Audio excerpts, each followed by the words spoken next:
ಮತ್ತೊಂದು ಕಡೆ ಕರ್ನಾಟಕದಲ್ಲಿ ರಾಜ್ಯಸಭೆ ಕದನ ರಣರೋಚಕ ಘಟ್ಟವನ್ನ ತಲುಪ್ತಾ ಇದೆ. ಯಾಕಂತ ಅಂದ್ರೆ 5ನೇ ಅಭ್ಯರ್ಥಿಯನ್ನ ಗೆಲ್ಸ್ಕೊಂಡು ಬರುವಂತ ನಿಟ್ಟಿನಲ್ಲಿ ದೋಸ್ತಿಗಳು ಹೊಸ ತಂತ್ರಕ್ಕೆ ಕೈ ಹಾಕಿದ್ದಾರೆ.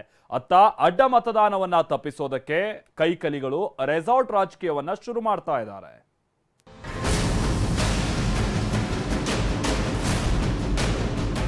ಅಡ್ಡ ಮತದಾನ ಮಾಡಿದ್ರೆ ಅನರ್ಹರಾಗ್ತಾರೆ. ಅದಕ್ಕೆ ಅಡ್ಡ ಮತದಾನ ಆಗದ ರೀತಿಯಲ್ಲಿ ಡಿ.ಕೆ. ಶಿವಕುಮಾರ್ ಉಳಿಸ್ಕೊಂಡು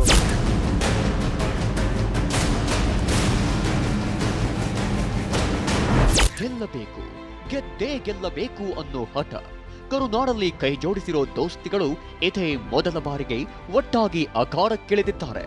ಲೋಕಸಭೆ ಚುನಾವಣೆಗೂ ಮುನ್ನವೇ ರಾಜ್ಯಸಭೆ ಮಹಾ ಯುದ್ಧವನ್ನ ಎದುರಿಸ್ತಿರೋ ತೆನೆ ಕಮಲ ಪಕ್ಷಗಳು ಗೆಲ್ಲಬೇಕು ಅನ್ನೋ ಜಿದ್ದಿಗೆ ಬಿದ್ದಿದ್ದಾರೆ.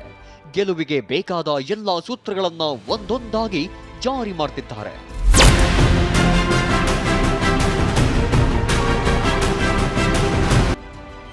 ರಾಜ್ಯಸಭೆ ಎಲೆಕ್ಷನ್ಗೂ ಮುನ್ನವೇ ಶುರುವಾಯಿತು ರೆಸಾರ್ಟ್ ರಾಜಕೀಯ. ಅಡ್ಡ ಮತದಾನದ ಪುಕ ಶಾಸಕರನ್ನ ಹಿಡಿದಿಟ್ಟುಕೊಳ್ಳೋಕೆ ಪಕ್ಷಗಳ ತಂತ್ರ.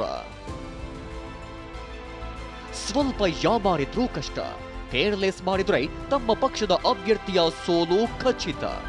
ಯಾಕಂದ್ರೆ ರಾಜ್ಯಸಭೆ ಚುನಾವಣೆಯಲ್ಲಿ ಎದುರಾಗಿರೋ ಸನ್ನಿವೇಶವೇ ಅಂತಹದ್ದು. ಕಾಂಗ್ರೆಸ್ನಿಂದ 3 ಅಭ್ಯರ್ಥಿಗಳು ರಾಜ್ಯಸಭೆ ಅಖಾಡಕ್ಕೆ ಧುಮುಕಿದ್ದಾರೆ. ಬಿಜೆಪಿಯ ಓರ್ವ ಅಭ್ಯರ್ಥಿ ಕಣದಲ್ಲಿದ್ದಾರೆ. ಆದರೆ ಕಹಾನಿ ಮೇ ಟ್ವಿಸ್ಟ್ ಅಂದ ಹಾಗೆ ದೋಸ್ತಿಗಳು ತಮ್ಮ 2ನೇ ಅಭ್ಯರ್ಥಿಯನ್ನ ಕಣಕ್ಕೆ ಇಳಿಸಿದ್ದಾರೆ. ಅವರೇ ಕುಪೇಂದ್ರ ರೆಡ್ಡಿ.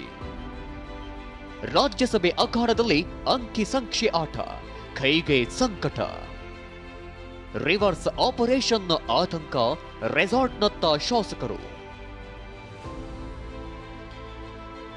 ಮೈತ್ರಿ ಅಭ್ಯರ್ಥಿ ಕುಪೇಂದ್ರ ರೆಡ್ಡಿ ಗೆಲ್ಲಿಸುವುದಕ್ಕೆ ದೋಸ್ತಿಗಳು ಅಂಕಿ ಸಂಖ್ಯೆಯ ಸೂತ್ರವನ್ನ ಹೆಣೆದಿವೆ.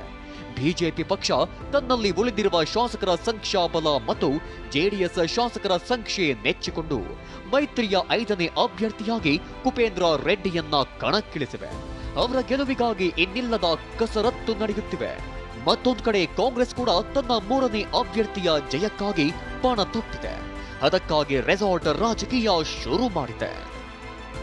ತಮ್ಮ ಶಾಸಕರನ್ನ ಕಾಂಗ್ರೆಸ್ ಸೆಳೆಯದಂತೆ ಬಿಜೆಪಿ ಜೆಡಿಎಸ್ ಎಚ್ಚರ ವಹಿಸಿದೆ. ನಾಳೆ ರಾತ್ರಿ ರೆಸಾರ್ಟ್ನಲ್ಲಿ ಜೆಡಿಎಸ್ ಶಾಸಕರು ವಾಸ್ತವ್ಯ ಹೂಡುವ ಸಾಧ್ಯತೆಯಿದೆ. ತಮ್ಮ ಪಕ್ಷದ ಎಲ್ಲಾ ಶಾಸಕರ ಜೊತೆ ಬಿಜೆಪಿ ಮತ್ತು ಕಾಂಗ್ರೆಸ್ ಸಂಪರ್ಕದಲ್ಲಿವೆ.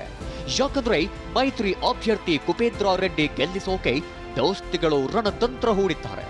ಮತ್ತೊಂದು ಕಡೆ ಕಾಂಗ್ರೆಸ್ ಶಾಸಕರ ಸಂಪರ್ಕಕ್ಕೆ ಬಿಜೆಪಿ ಜೆಡಿಎಸ್ ನಾಯಕರು ಯತ್ನ ನಡೆಸಿದ್ದಾರೆ ಎನ್ನಲಾಗ್ತಿದೆ.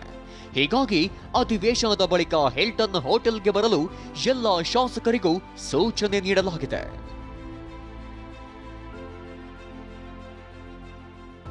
ಒಂದ್ ಕಡೆ ಅಡ್ಡ ಮತದಾನವಾಗೋ ಭೀತಿಯಿಂದ ಎಲ್ಲ ಕಾಂಗ್ರೆಸ್ ಶಾಸಕರನ್ನ ರೆಸಾರ್ಟ್ಗೆ ಬರುವಂತೆ ಸೂಚನೆ ನೀಡಲಾಗಿದೆ. ಮತ್ತೊಂದು ಕಡೆ ನಮ್ಮಲ್ಲಿ ಅಡ್ಡ ಮತದಾನ ಆಗೋದೇ ಇಲ್ಲ ಅಂತ ಸಚಿವ ಎಂಬಿ ಪಾಟೀಲ್ ಹೇಳ್ಬಿಟ್ಟಿದ್ದಾರೆ. ಅಡ್ಡ ಮತದಾನ ಮಾಡೋಕೆ ತಾಕತ್ತು ಬೇಕು ಎಂದಿದ್ದಾರೆ. ಇದಕ್ಕೆ ಕೇಂದ್ರ ಸಚಿವ ಎ ನಾರಾಯಣಸ್ವಾಮಿ ಸವಾಲು ಹಾಕಿದ್ದಾರೆ. ಡಿಸಿಎಂ ಡಿಕೆಗೆ ಅಡ್ಡ ಮತದಾನ ಆಗದ ರೀತಿ ನೋಡಿಕೊಳ್ಳಲಿ ಎಂದಿದ್ದಾರೆ. ಅಷ್ಟೇ ಇರ್ತದೆ. ಯಾಕಂದ್ರೆ ನಾವು ಇಂಡಿಪೆಂಡೆನ್ಸ್ ಒಂದು ಹೊರತುಪಡಿಸಿದ್ರೆ ಯಾರು ಡಿಸ್ಕ್ವಾಲಿಫೈ ಮಾಡ್ಕೊಳಕ್ ಹೋಗ್ತಾರೆ, ತಮ್ಮ ಶಾಸಕ ಸ್ಥಾನ ಡಿಸ್ಕ್ವಾಲಿಫೈ ಆಗ್ತಾರೆ. ಇವಾಗ ಶೂಟಿಂಗ್ ಮಾಡಿದ್ರೆ ಅಡ್ಡ ಮತದಾನ ಮಾಡಿದ್ರೆ ಅನರ್ಹರಾಗ್ತಾರೆ. ಅನರ್ಹವಾಗಿ ಇಲೆಕ್ಷನ್ಗೆ ಹೋಗ್ತಾರೆ. ಯಾರೇ ಭಾಳ ಅದಕ್ಕೆ ತಾಕತ್ತು. ಮಂಗಳವಾರ ನಡೆಯುವಂಥ ರಾಜ್ಯಸಭಾ ಚುನಾವಣೆಯಲ್ಲಿ ಅವ್ರ ಶಾಸಕರನ್ನು ಉಳಿಸ್ಕೊಳ್ಳಿ, ಅಡ್ಡ ಮತದಾನ ಆಗದ ರೀತಿಯಲ್ಲಿ ಡಿ.ಕೆ. ಶಿವಕುಮಾರ್ ಉಳಿಸ್ಕೊಂಡು ಸಾಧನೆಯನ್ನು ಮಾಡಲಿ ಅಂತೇಳಿ ಡಿ.ಕೆ. ಶಿವಕುಮಾರ್ ಅವರಿಗೆ ಹೇಳೋದಕ್ಕೆ ನಾಳೆ ಹಿಲ್ಟನ್ ಹೋಟೆಲ್ನಲ್ಲಿ ಕೈ ಶಾಸಕಾಂಗ ಪಕ್ಷದ ಸಭೆ. ಇಷ್ಟೆಲ್ಲದರ ನಡುವೆ ರಾಜ್ಯಸಭಾ ಚುನಾವಣೆ ಇರೋದ್ರಿಂದ ನಾಳೆ ಸಿಎಂ ಸಿದ್ದರಾಮಯ್ಯ ನೇತೃತ್ವದಲ್ಲಿ ಸಿಎಲ್ಪಿ ಮೀಟಿಂಗ್ ನಡೆಯಲಿದೆ. ಮಾನ್ಯತಾ ಟೆಕ್ ಪಾರ್ಕ್ನ ಹಿಲ್ಟನ್ ಹೋಟೆಲ್ನಲ್ಲಿ ಎಲ್ಲಾ ಶಾಸಕರ ಜೊತೆ ಸಭೆ ನಡೆಯಲಿದೆ.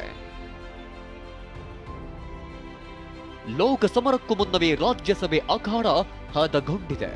ಅಂತಿಮ ಘಟ್ಟದಲ್ಲಿ ತಮ್ಮ ಅಭ್ಯರ್ಥಿಗಳನ್ನ ಗೆಲ್ಲಿಸುವುದಕ್ಕೆ ಕೊನೆ ಹಂತದ ತಂತ್ರಗಳನ್ನ ಹೂಡುತ್ತಿವೆ. ಅದರಲ್ಲೂ ಅಂಕಿ ಸಂಖ್ಯೆಯ ಸೂತ್ರದ ಆಧಾರದ ಮೇಲೆ ನಿಂತಿರೋ ರಾಜ್ಯಸಭೆ ಚುನಾವಣೆ ರಣರೋಚಕ ಪಡೆದುಕೊಳ್ಳುತ್ತಿದೆ. Bureau report, TV9.